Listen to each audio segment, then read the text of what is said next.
नमस्कार। प्रस्तुत है कहानी संग्रह गहरे पत्तों की आदतें। लेखिका अंतरा करवड़े, प्रस्तुतकर्ता वाचिका अंतरा करवड़े।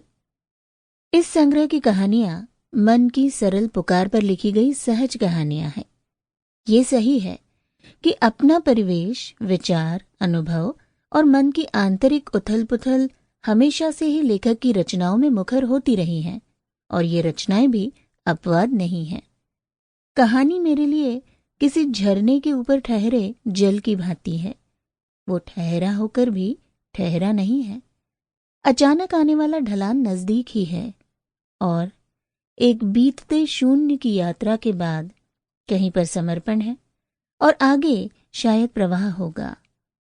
ये कहीं और शायद क्या है, इसके उत्तर में बुनी जाती है कोई भी कहानी।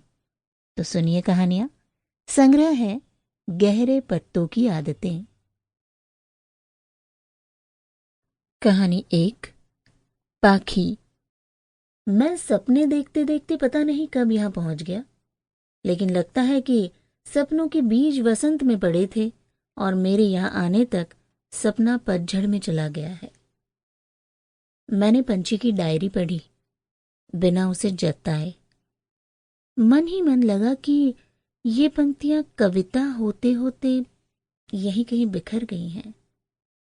क्या कुछ नहीं छिपा है इस अजीब सी शख्सियत के अंदर? पहले तो नाम सुनकर पता ही नहीं लगा था कि लड़का है या लड़की। पंछी, ये भी कोई नाम है भला? फिर पूछने पर बताया था उसने, जीवन के मायने बहुत अलग हैं उसके। बाकी सभी के बौने सपनों से ऊपर वो अपने सपनों की फसल स्वयं बोने वाला है। किसी के सुनकर, देखकर, पूरे होते हुए सोचकर तुम अपने सपने बनाते हो। मैं तो अपने सपनों को तराशने वाला हूं। और फिर चुप हो जाता था।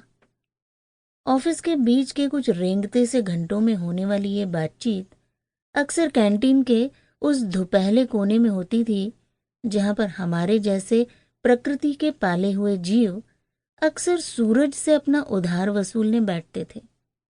पता नहीं, मुझे पहले से ही उन लोगों से, खासकर लड़कियों से कोफ्त होती थी जो उच्च स्तरीय होने के लिए मिंट खाती, अजीब से दुर्लभ स्वाद पर पसंद की मुहर लगाती, सर्दी लगने पर नहीं जताती, और हमेशा ही अपनी भावनाओं में भी धूसर सी बनी रहती थी।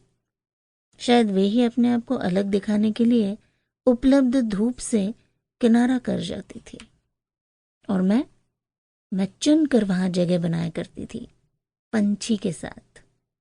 उसके वास्तविक नाम को जानने में कोई रुचि नहीं थी मुझे, बताने में उसकी भी कहाँ थी।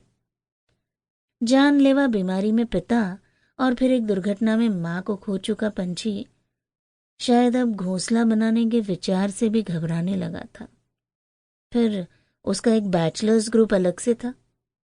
कबीर गाते थे वो, एकदम अलग रंग ढंग में।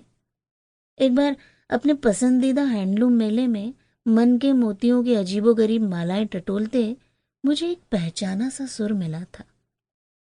उसे बताया नहीं अगले दिन ऑफिस में कि कल उसकी कला को छुप कर देखा है।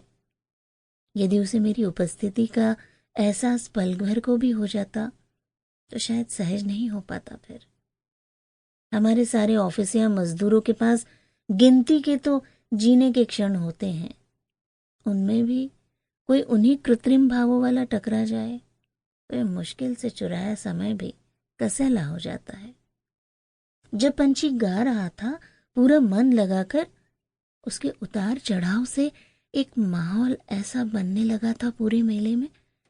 सचमुच ऐसा था, या मुझे ही लगा कि अपनी माओं को हैरान करते बच्चे कुछ कम व्यग्र हो चले थे। लंबे समय से ग्राहकों की प्रतीक्षा में खड़े एक नवेले चाट वाले के पास रौनक होने लगी थी, और शायद हवा भी खुशनुमा सी बहने लगी थी। और उसी झोंक में मैंने उन पत्थरों की मालाओं में से एक को पसंद कर लिया था। खूबसूरत सी अनगढ़ पत्थरों की आड़ू के रंग की माला, ऐसा कुछ जो आप अपनी खुशी के लिए पहनते हैं, यूं नहीं कि किसी और ने जब तक उसे अच्छा कहा नहीं तब तक पहनने की खुशी ही नहीं होती। Sample complete. Ready to continue?